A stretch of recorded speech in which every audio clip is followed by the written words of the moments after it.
أعوذ بالله من الشيطان الرجيم.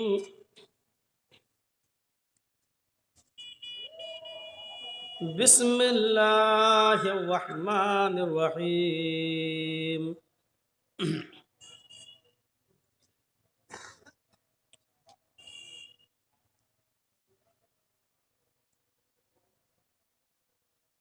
ما آتاكم الرسول فخذوه وما نهاكم عنه فانتهوا.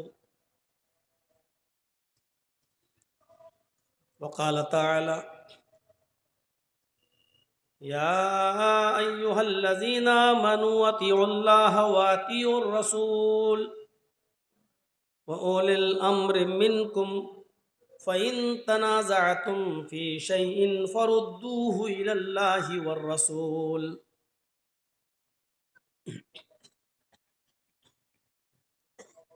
رب اشرح لي صدري ويسر لي أمري واحلل عقدة من لساني يفقهوا قولي.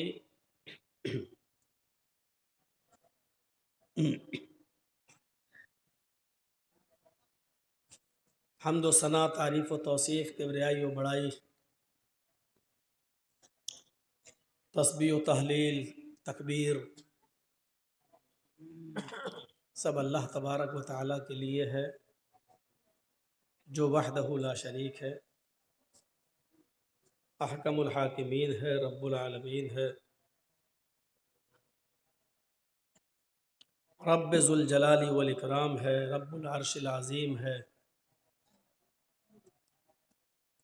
کائنات کی،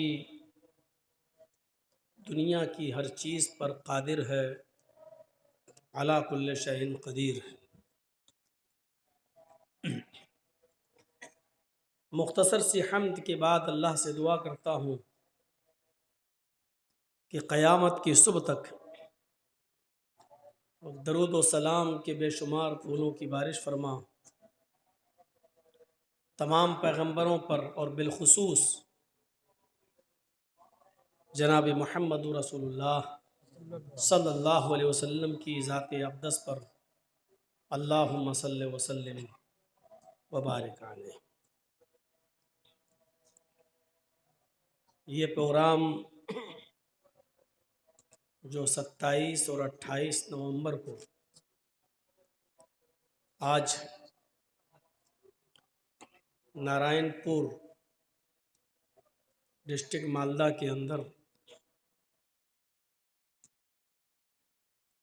جس پروگرام میں آپ کی حاضری ہوئی ہے، آپ کو اچھی طریقے سے معلوم ہوگا یہ 1 سال پہلے لیا گیا تھا۔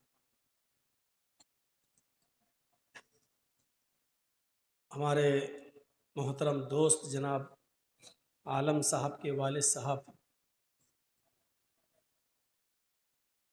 نے یہ پروگرام کی تاریخ لی تھی اور پروگرام کا پورا ٹینٹ لگایا بھی جا چکا تھا،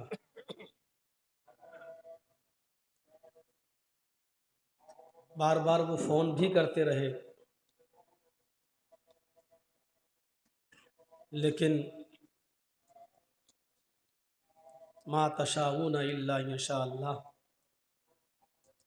جو تم چاہو وہی ہو یہ ضروری نہیں ہے، ہوتا وہی ہے جو اللہ تبارک و تعالی چاہتا ہے۔ لاک ڈاؤن لگا اور 22 مارچ کو پوری طریقے سے راستے مسدود ہو گئے، فلائٹ بھی بند ہو گئیں، ٹرینیں بھی رک گئیں، اور زندگی کی گاڑی جہاں پہنچی تھی وہیں رک کر رہ گئی۔ اس 8-9 مہینے 10 مہینے کے عرصے میں لوگوں نے بہت کچھ کھویا ہے، بہت کچھ سبق سیکھنے کو ملا بھی ہے، لیکن افسوس اس بات کا ہے کہ جس آپ کے علاقے کی عظیم شخصیت نے یہ پروگرام ہم سے لیا تھا وہ اس دنیا میں نہ رہی۔ انا للہ و انا الیہ راجعون۔ لیکن ان کا لگایا ہوا یہ پودا اور جلسے کی یہ تاریخ پھر عالم صاحب نے بات کر کے دوبارہ طے کیا۔ ہم تہہ دل سے اللہ تبارک و تعالیٰ سے دعا کرتے ہیں کہ لالا العالمین عالم صاحب کے والد صاحب کو غریق رحمت فرمائے، ان کی قبر کو نور سے بھر دے، ان کے گناہوں کو معاف فرما دے، اور اعلیٰ علیین کے اندر ان کی روح کو جگہ عطا فرمائے۔ اور اس اجلاس کے کرانے میں ان کا ایک اہم رول تھا، اس لیے اس اجلاس کے کرانے میں جن لوگوں نے تعاون کیا، اللہ تعالیٰ ان کو بھی اس کا ثواب پہنچائے، اور جناب عالم صاحب کے والد محترم کو بھی اس کا پورا پورا ثواب عطا فرمائے۔ جمعے کے خطبے میں آج میں نے نیت کے اوپر کچھ باتیں بیان کی تھیں۔ شاید آپ لوگوں نے، جو لوگ خطبے میں موجود تھے مسجد میں، انہوں نے سنا ہو۔ میں نے اساس بتائی تھی، بنیاد بتائی تھی، اور یہ بتانے کی کوشش کی تھی کہ ہر عمل کا دار و مدار، ہر عبادت کا دار و مدار نیت پر ہے۔ ہم چاہے جتنا اچھا کام کر رہے ہیں، لیکن اگر نیت اچھی نہیں ہے تو وہ کام بیکار ہو جاتا ہے۔ میں نے ایک مثال دی تھی، جیسے وہ شخص جو راہ خدا میں قتل کر دیا گیا، لڑا، نکلا، بیوی بچوں کو چھوڑا اور جہاد کیا، کافروں کو مارا بھی، بالآخر مارا بھی گیا، لیکن اللہ تعالیٰ نے اس کو جہنم میں داخل کر دیا۔ کیوں؟ کام تو اچھا کیا اس نے، جہاد کیا، لڑا، لیکن نیت اس کی اچھی نہیں تھی۔ اس کی نیت یہ تھی کہ لوگ مجھے بہت بڑا بہادر کہیں، جری کہیں، دنیا میں جو شہرت، جو عزت وہ چاہتا تھا وہ اس کو ملی۔ میں نے بتایا تھا کہ کام اچھا تھا لیکن نیت بری، اس بری نیت کی وجہ سے وہ کہاں چلا گیا؟ جہنم۔ اور ایک چیز میں نے یہ بتائی تھی کہ وہ شخص جو اپنے گھر سے نکلا، اپنے گھر کا پورا سامان اونٹ کے اوپر لاد کر نکلا، اور جنگل میں سستانے کے لیے اس نے اپنا اونٹ باندھ دیا، پھر خود لیٹ گیا، آنکھ کھلی تو اونٹ غائب۔ اس نے پورا جنگل میں ڈھونڈا، تلاش کیا، اونٹ نہیں ملا، بڑا پریشان تھا کہ اتنا قیمتی سامان میرے اونٹ پر لدا ہوا ہے، اونٹ کہاں چلا گیا؟ تھکا ہوا آیا، پھر اسی جگہ پر پہنچ گیا، پھر تھوڑا سا آرام کیا، آنکھ کھلی تو دیکھا کہ اونٹ اسی رسی سے بندھا ہوا ہے، اسی پیڑ سے، اسی درخت سے بندھا ہوا ہے۔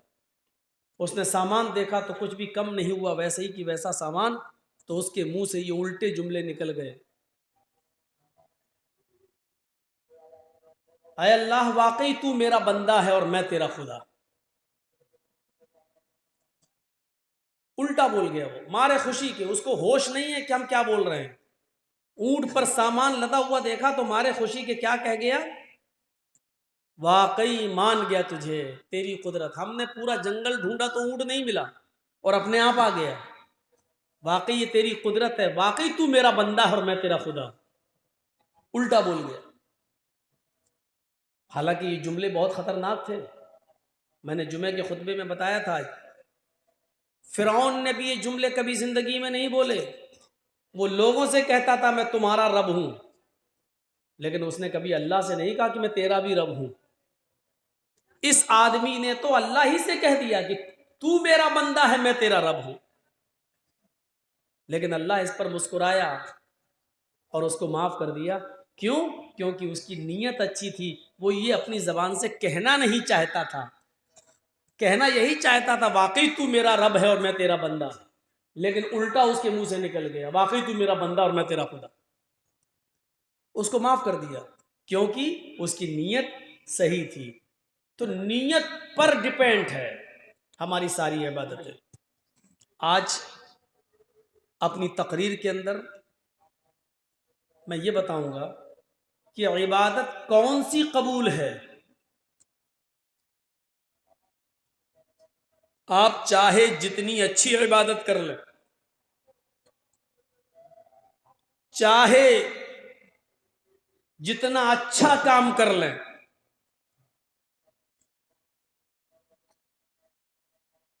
لیکن ہماری عبادتوں پر اگر جناب محمد الرسول اللہ صلی اللہ علیہ وسلم کی مہر نہیں ہے، نبی اکرم کا سرٹیفکیٹ اگر ہمارے پاس نہیں ہے، تو وہ ہماری عبادتیں بیکار ہیں، کوئی اہمیت نہیں رکھتی۔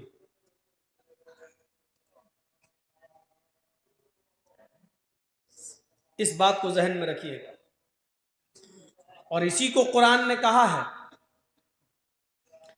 ما اتاکم الرسول فخذوہ وما نہاکم عنہ فانتہوا، جو کچھ بھی تمہیں جناب محمد رسول اللہ صلی اللہ علیہ وسلم دیں، ما آتاکم الرسول فخذوہ، جو کچھ بھی تمہیں دیں وہ لے لو۔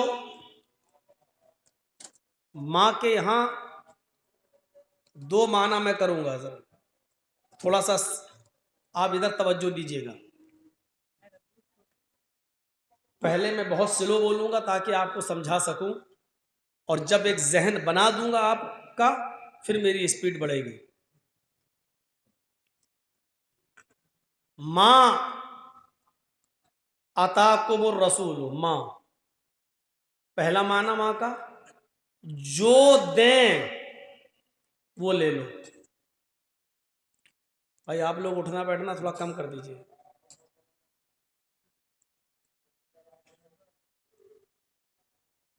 غور سے سنیے گا، میں کسی کو بھی کھڑا کر کے پوچھ سکتا ہوں کہ میں نے کیا کہا تھا۔